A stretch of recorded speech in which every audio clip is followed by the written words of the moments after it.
Hi, I'm Sangeetha. நான் IBPS PO Canara பேங்க்கில் select ஆயிருக்கேன். First of all Naresh sir and என்னுடைய பேரண்ட்ஸ் அண்ட் எனக்கு சப்போர்ட் பண்ண எல்லா ஃப்ரெண்ட்ஸ்க்குமே ஒரு மிகப்பெரிய நன்றி. நான் 3 to 4 இயர்ஸாக ப்ரிப்பேர் பண்ணிகிட்ருக்கேன். இந்த வீடியோவில் நான் எப்படி ஸ்டார்ட் பண்ணேன், எப்படி ப்ராக்டிஸ் பண்ணேன் அண்ட் என்னென்ன மிஸ்டேக்ஸ் பண்ணேன் அது எல்லாமே சொல்கிறேன். ஃபர்ஸ்ட் இங்கிலீஷ் வந்து இனிஷியல் சுத்தமாக வரவே இல்லை. அண்ட் பேசிக்காக நான் தமிழ் மீடியம் ஸ்டூடெண்ட் தான். பட் எனக்கு இங்கிலீஷ் மேலே ஓரளவுக்கு இன்ட்ரெஸ்ட் இருந்தது. ஸோ நான் காலேஜ் படிக்கும் போதே கிராமர்ஸ்லாம் ஓரளவுக்கு லேர்ன் பண்ணிட்டேன்.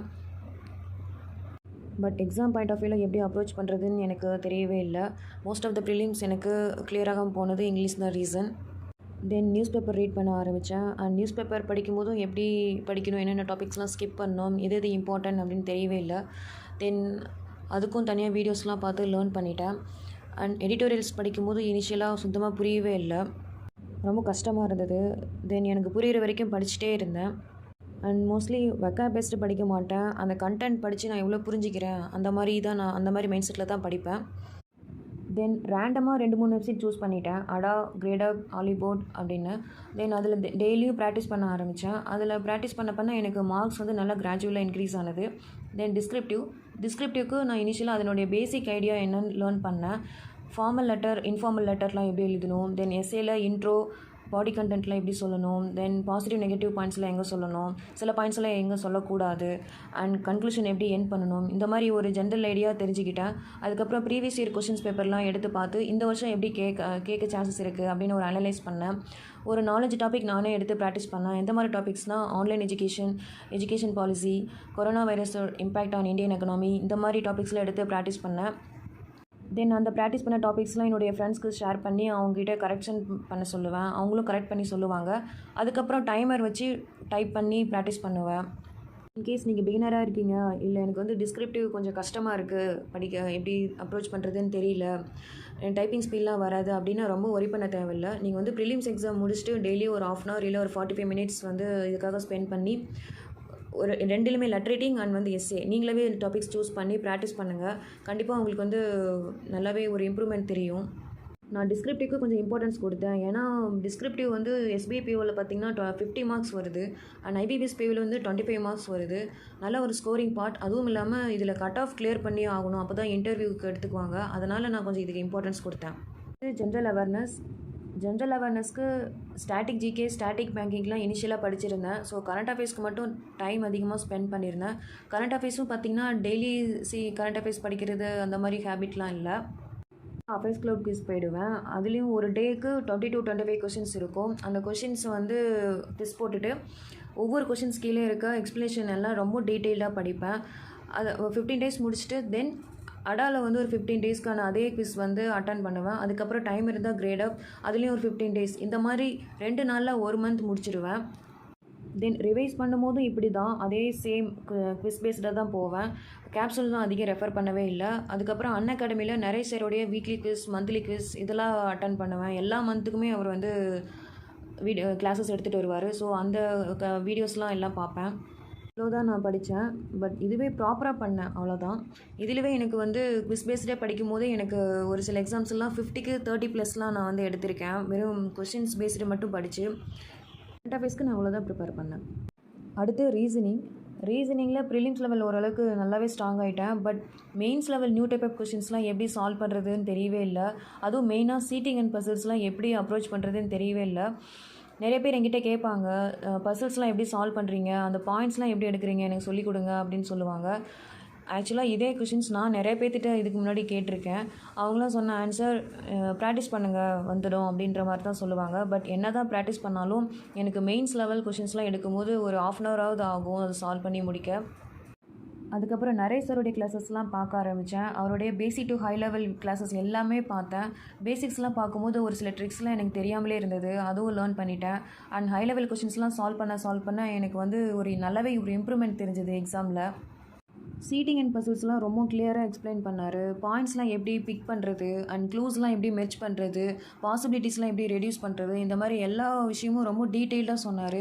அண்ட் ஸ்டூடெண்ட்ஸ் பாயிண்ட் ஆஃப் வியூலும் சொல்லுவார். நீங்கள் இந்த இடத்துல மிஸ்டேக் பண்ணியிருப்பீங்க, அதனால் உங்களுக்கு ஆன்சர் வந்திருக்காது அப்படின்னு சொல்லி அதுவும் சொல்லுவார். அதுக்கப்புறம் ப்ராக்டிஸ் பண்ண எனக்கு வந்து எனக்கே ஒரு ஜென்ரல் ஐடியா வந்தது. பசில்ஸில் வந்து இந்த பாயிண்ட்ஸ்லாம் எடுக்கணும், இது எடுக்கக்கூடாது அப்படின்னு சொல்லி ஜென்ரலாக எனக்கே ஒரு ஐடியா வந்தது. நல்லாவே எனக்கு மார்க்ஸ் வந்து இன்க்ரீஸ் ஆனது. அண்ட் இவருடைய கண்டென்ட் மட்டும்தான் நான் மோஸ்ட்லி ரெஃபர் பண்ணேன். ஏன்னா இதுவே எனக்கு மோர் தென் எனாஃப் அப்படின்ற மாதிரி இருந்தது. அதனால் வேறு வெப்சைட்ஸு அந்த மாதிரி எதுவுமே நான் அதிகம் ரெஃபர் பண்ணவே இல்லை. இவருடைய கிளாஸஸ் அண்ட் பிடிஎஃப் மட்டும் ப்ராக்டிஸ் பண்ணேன். அண்ட் மார்க் டெஸ்ட் போட்டு அதை ரிவ்யூ பார்ப்பேன், அவ்வளோதான். ஸோ ரீசனிங்க்கு நான் இவ்வளோ தான் ப்ரிப்பேர் பண்ணேன். அடுத்து குவான்ஸ்க்கு வந்து இனிஷியலாக நான் ஆர்எஸ் அகர்வால் புக் தான் ரெஃபர் பண்ணேன். தான் அதில் இருக்க எல்லா டைப் ஆஃப் கொஷின்ஸும் சால்வ் பண்ணிவிடுவேன். பட் அந்த புக்கில் இல்லாத நியூ டைப் ஆஃப் கொஷின்ஸ் கேட்டாங்கன்னா எனக்கு எப்படி அப்ரோச் பண்ணுறதுன்னு தெரியாது. ஸோ பேசிக்ஸ் நல்லா இன்னும் இம்ப்ரூவ் பண்ணேன். அண்ட் டெலிகிராம் குரூப்பில் நிறைய ஷார்ட்கட்ஸ்லாம் கற்றுக்கிட்டேன். அபினய் சர்மா சாருடைய கிளாஸஸ்லாம் பார்த்தேன். அதுக்கப்புறம் ப்ரிலிம்ஸ் மார்க் டெஸ்ட் போட்டு ரிவ்யூ பார்க்கும்போது சிம்ப்ளிகேஷன்ஸ் மட்டும் மைண்ட்லேயே சால்வ் பண்ணாமல் அப்ளிகேஷன்ஸ் ப்ராப்ளம்ஸும் மைண்ட்லேயே சால்வ் பண்ண முடியும் அப்படின்னு சொல்லி அதுக்கும் ப்ராக்டிஸ் பண்ணேன். அதே மாதிரி ஒரு கொஷினுக்கு நார்மல் அப்ரோச் கொடுத்துருந்தாங்கன்னா நான் இன்னும் குயிக்காக எப்படி சால்வ் பண்ணலாம் இந்த கொஷின்னு சொல்லி நான் ஒரு மெத்தடாக ட்ரை பண்ணி பார்ப்பேன். ரேஷியோ மெத்தடில் போட்டு பார்ப்பேன், இல்லைனா மிக்சர் அனலிகேஷனில் போட்டு பார்ப்பேன். இந்த மாதிரி ஒரு மெத்தடாக நான் வந்து ட்ரை பண்ணிகிட்டே இருப்பேன்.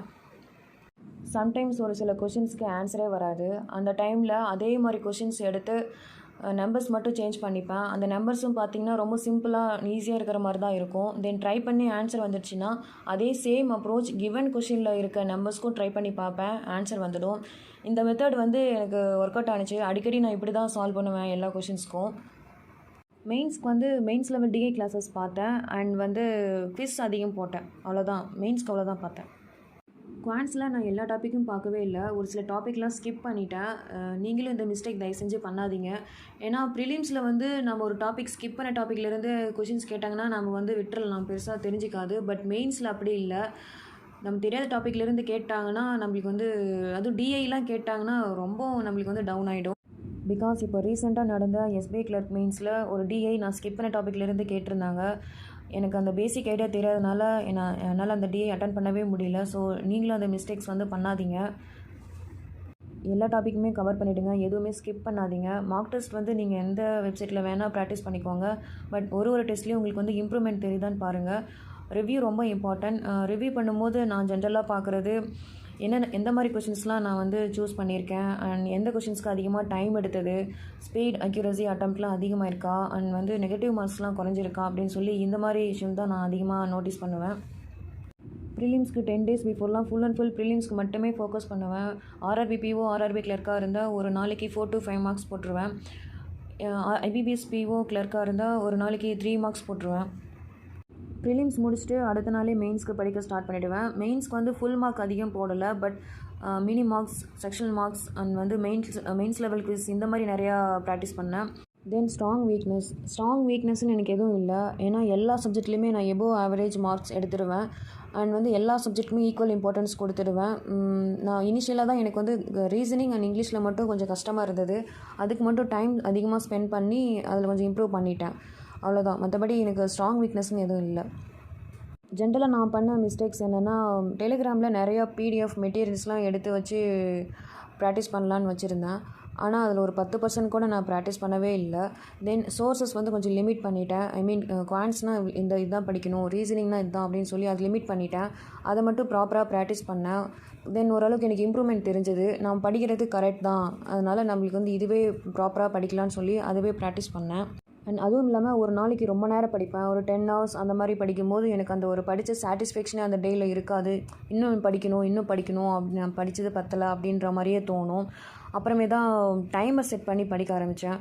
நியூஸ் பேப்பர் ஒரு நாளைக்கு 2 மணி நேரம் படிக்கிறேன் அப்படின்னா அது ஒரு டைமிங் குறைச்சிட்டேன். 1 hour படிக்கணும், அண்ட் கரண்ட் அஃபேர்ஸ் வந்து இவ்வளோ நேரம் தான் படிக்கணும் அப்படின்னு சொல்லி ஒவ்வொரு சப்ஜெக்டாக நான் வந்து டைமர் செட் பண்ணி படிக்க ஆரம்பித்தேன். இப்படி படிக்கிறதுனால எனக்கு டைமும் சேவ் ஆனது, ப்ளஸ் வந்து நல்லா ஃபோக்கஸ்டாகவும் படிக்க ஆரம்பித்தேன். எக்ஸாம்ஸ் கிளியர் பண்ணுவீங்க, நிறைய மெத்தட் சொல்லுவாங்க. நீங்கள் அதை ட்ரை பண்ணி பாருங்கள். உங்களுக்கு ஒர்க் அவுட் ஆனிச்சுன்னா ஃபாலோ பண்ணிக்கோங்க, இல்லைனா நீங்கள் ஸ்கிப் பண்ணிவிடுங்க. ஏன்னா நான் அந்த மிஸ்டேக்ஸ் பண்ணேன். நிறைய பேர் எக்ஸாம்ஸ் கிளியர் பண்ணுவீங்க சொன்னது டெய்லி கரண்ட் அஃபேர்ஸ் எழுதுவேன், ரீட் பண்ணுவேன், அண்ட் வந்து வீக்லி ஒன்ஸ் படிப்பேன் அந்த மாதிரி சொல்லுவாங்க. ஆனால் எனக்கு அந்த மெத்தட் ட்ரை பண்ணி ஒர்க் அவுட் ஆகவே இல்லை. அதனால் நான் ஸ்கிப் பண்ணிட்டேன். தென் எகெயின் என்னுடைய பழைய மெத்தட் தான் நான் வந்து ஃபாலோ பண்ணேன், குவிஸ் பேஸ்டு படிக்கிற மாதிரி. மெத்தட்லேயுமே அவங்க போடுற எஃபர்ட்க்கு ஈக்குவலாக நான் ப்ராக்டிஸ் பண்ணேன். ஸோ உங்களுக்கு எந்த மெத்தட் கன்வீனியண்ட்டாக இருக்குன்னு சொல்லி நீங்கள் ஃபஸ்ட்டு அதில் கிளியராக இருங்க. எல்லாருக்கும் ஒரு ஸ்டேஜில் குவிட் பண்ணிடலான்னு தோணும். ஆனால் அந்த டைமில் தயவு செஞ்சு நம்பிக்கையை மட்டும் விட்டுறாதீங்க. இதுக்கு எக்ஸாம்பிளாக என்னுடைய லைஃப்பில் நடந்த ஒரு இன்சிடென்ட்டே நான் சொல்கிறேன். இந்த டைம் நான் 4 மெயின்ஸ் எழுதினேன். SBI PO mains out, RRB clerk out, IBPS கிளர்க்கும் பார்த்திங்கன்னா நல்லாவே பண்ணலை. எனக்கே தெரியும் எக்ஸாம் எழுதி முடிச்சுட்டு வரும்போது அவுட் ஆகிடுன்னு தோணுச்சு. தென் வந்து ஐபிபிஎஸ் பிஓ மெயின்ஸ் கிளியர்டு. இந்த எக்ஸாம்ஸ் ஐபிபிஎஸ் பிஓ பார்த்திங்கன்னா நான் கிளியர் ஆகணானே தெரியல, அவ்வளோ டவுட்டில் தான் இருந்தேன். பட் கிளியர் ஆகிட்டேன்னு சொல்லும்போது ரொம்ப சந்தோஷமாக இருந்தது. பட் நல்லாவே எனக்கு தெரியும் கட் ஆஃப் விட நான் ஒரு அரை மார்க் இல்லைனா 1 மார்க் தான் அதிகமாக எடுத்திருப்பேன். அதுக்கு மேலே மார்க்ஸ் எனக்கு அதிகமாக எடுத்திருக்க வாய்ப்பே கிடையாது. இப்போ எனக்கு இருக்க ஒரே கேம் சேஞ்சர் இன்டர்வியூ தான். இன்டர்வியூ நான் எப்படி நல்லா பண்ணுறனோ அதை பொறுத்து தான் எனக்கு வந்து ஜாப் கிடைக்குமா கிடைக்காதா அப்படின்ற ஒரு முடிவை எடுக்க முடியும். அங்கேயே எனக்கு கான்ஃபிடென்ட் லெவல் கொஞ்சம் கம்மியாயிடுச்சு. தென் சரி பார்த்துக்கலான்னு சொல்லி இன்டர்வியூ போனேன். இன்டர்வியூ போன இடத்துலையும் இன்னொரு ஒரு பெரிய ட்விஸ்ட் இருந்தது. ஒரு சர்டிஃபிகேட் இல்லாதனால என்னை உள்ளே அலோவ் பண்ண மாட்டேன்னு சொல்லிட்டாங்க. அங்கே இன்னும் கொஞ்சம் டவுன் ஆகிடுச்சு என்னுடைய கான்ஃபிடென்ட் லெவல். அதுக்கப்புறம் அங்கேயே நனைஞ்சு ஒரு ப்ரூஃப் கொடுத்து உள்ளே அலோவ் பண்ணிட்டாங்க. இன்டர்வியூலாம் போகிறதுக்கு முன்னாடியே நான் வந்து ஒரு டிசைட் பண்ணியிருந்தேன். என்னென்னா போதும் இந்த இதோட முடிச்சிக்கலாம், இந்த இயரோட முடிச்சிக்கலாம், இதுக்கு மேலே கிடைக்குதோ கிடைக்கலையோ நம்ம வந்து இதோட ஸ்டாப் பண்ணிடலாம், இதுக்கு மேலே நம்மளால் ப்ரிப்பேர் பண்ண முடியல, குவிட் பண்ணிடலாம், இனிமேல் யாரையும் கஷ்டப்படுத்த வேண்டாம் அப்படின்னு சொல்லி டிசைட் பண்ணியிருந்தேன். அதுக்கப்புறம் இன்டர்வியூ அட்டன் பண்ணி வெளியே வந்ததுக்கப்புறம் ரொம்ப சந்தோஷம். ஏன்னா எனக்கு வந்து இன்டர்வியூ ரொம்ப ஜாலியாக தான் போனது. சார் அடிக்கடி சொல்லுவார், நீங்கள் உங்கள் லைஃப்பில் 100% ஹார்ட் ஒர்க் கொடுத்துக்கிட்டே இருங்க, கண்டிப்பாக ஒரு நாள் மேஜிக் நடக்கும் அப்படின்னு. ஃபஸ்ட் நான் அதை நம்பவே இல்லை. ஏன்னா நான் ரொம்ப நாள் ப்ரிப்பேர் பண்ணிகிட்ருக்கேன், எனக்கே அந்த மாதிரி மேஜிக் நடக்கலைன்னு சொல்லிவிட்டு நான் அதை நம்பவே இல்லை. பட் பிஓ ரிசல்ட் வந்ததுக்கப்புறம் தான் அது உண்மைன்னு புரிஞ்சுக்கிட்டேன்.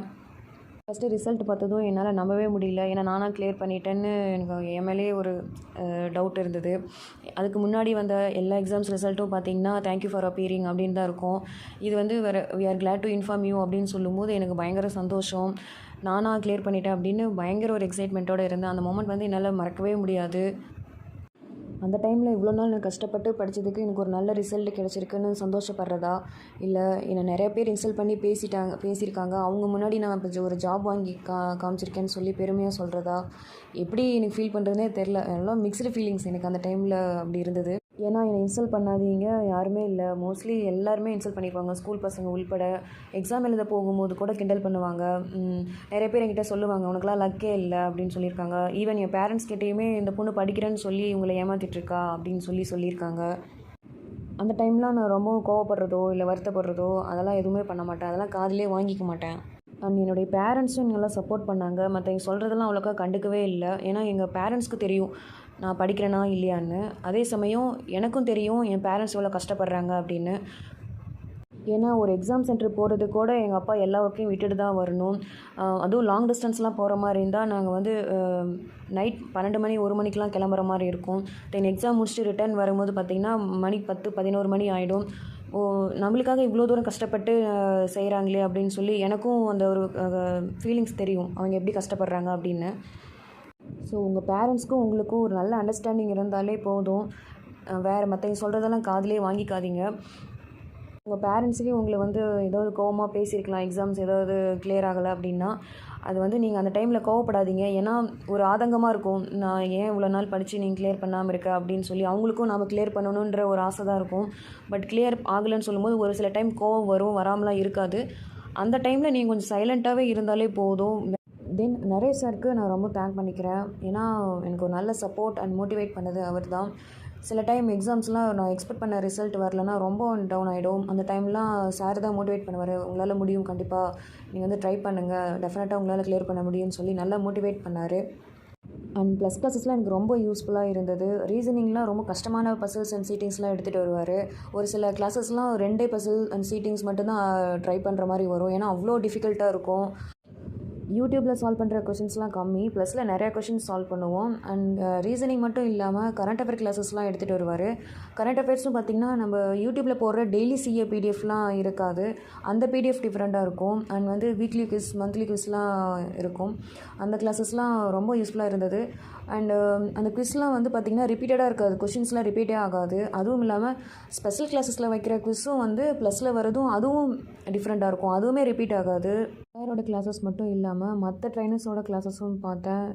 Satish sir, Lokesh Sharma sir and Aziz சரோரா சார் அண்ட் கபில் சார், இவங்களுடைய கிளாஸஸும் ரொம்பவுமே யூஸ்ஃபுல்லாக இருந்தது. அண்ட் ஓவராலாக எனக்கு ப்ளஸ் வந்து ரொம்பவுமே பெனிஃபிட்டாக இருந்தது.